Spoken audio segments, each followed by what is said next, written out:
It has come to our attention that the Kenya Revenue Authority and other government agencies have, despite the declaration of Section 84 as being unconstitutional, have continued to deduct and remit to the Kenya Revenue Authority the housing levy. There is no legal basis to deduct the housing levy, and this action amounts to contempt of court and arbitrary imposition of tax. The Law Society of Kenya shall immediately commence contempt of court proceedings against the Commissioner General of the Kenya Revenue Authority, as well as against all accounting officers and employers who have unlawfully deducted the housing levy. We saw the advisory by the Attorney General. In our view,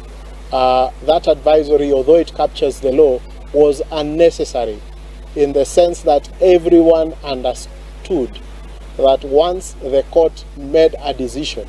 declaring that section to be unconstitutional, unless it was stopped by another court order from implementation, then that section is unconstitutional and has no force of law. Nake mutongoria wa bururi Ndagĩtarĩ William Ruto nĩ ekĩrĩte